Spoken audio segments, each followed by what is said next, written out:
நிற்கக்கூடியது கேரளா மாநிலம், அதனுடைய தலைநகரமான திருவனந்தபுரம் மாவட்டத்தினுடைய விழிஞம் கடற்கரையில் நின்று கொண்டிருக்கிறோம். இந்த இடத்தில் தான் விழிஞம் துறைமுகம் இருக்கக்கூடியது. மீனவர்களுடைய கிராமம். இங்கே இஸ்லாமியர்களுடைய பள்ளிவாசல் இருக்கிறது, கிறிஸ்தவர்களுடைய சர்ச்சுகள் ஆலயங்கள் இருக்கிறது, இந்துக்களுடைய கோவில்கள் எல்லாம் இருக்கிறது. இது போட காரணம் இந்த துறைமுகம் கன்னியாகுமரி மாவட்டம் குளச்சலில் பெற வேண்டியதாய் துறைமுகம் வரவிடாமல்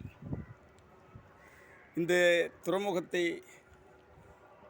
வரவிடாத குளச்சலில் மீனவர்களை ஆர்ப்பாட்டத்தில் இறக்கி அந்த இடத்தில் இருந்து இந்த துறைமுகம் மாற்றி விழிஞம் கொண்டு வர வேண்டிய நிலைமை ஏற்பட்டது. அன்றைக்கு இருந்த மக்கள் பிரதிநிதிகள், அரசியல் கட்சிகள், உங்களுக்கு மறக்க முடியுமா? இது காரணக்காரர் யார்? இன்றைக்கு திருவனந்தபுரம் மாவட்டத்தினுடைய லெவலே வேறு, முன்னேற்றம், அந்த நாடு வளர்ச்சி, மீனவர்கள் எத்தனையோ பேர் வேலை வாய்ப்புகள், எத்தனையோ ஆயிரம் பேருக்கு வேலை வாய்ப்புகள் கிடைச்ச துறைமுகம் இந்த துறைமுகம். சிந்திக்க வேண்டும் மக்கள். குமரி மாவட்டத்து 75 வருஷ காலத்தினுடைய சரித்திரத்தில் ஏதாவது ஒரு நல்ல விஷயம் சொல்லுங்களேன்.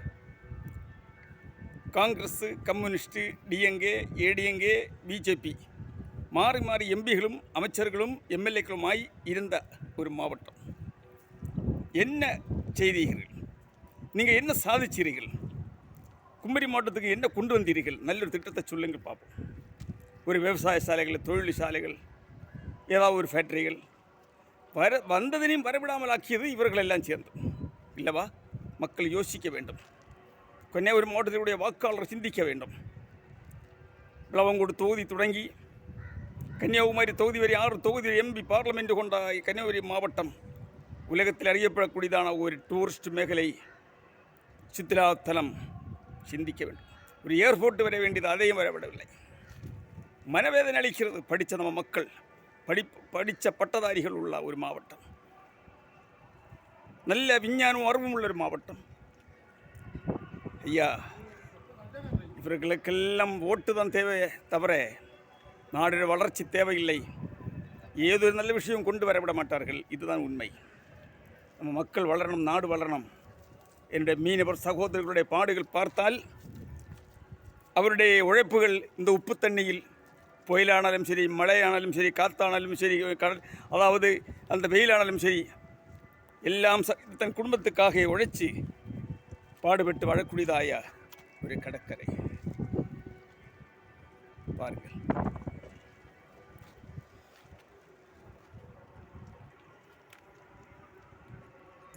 சிந்தியுங்கள், செயல்படுங்கள். குமரி மாவட்ட மக்களே, நீங்கள் சிந்திக்க வேண்டும்.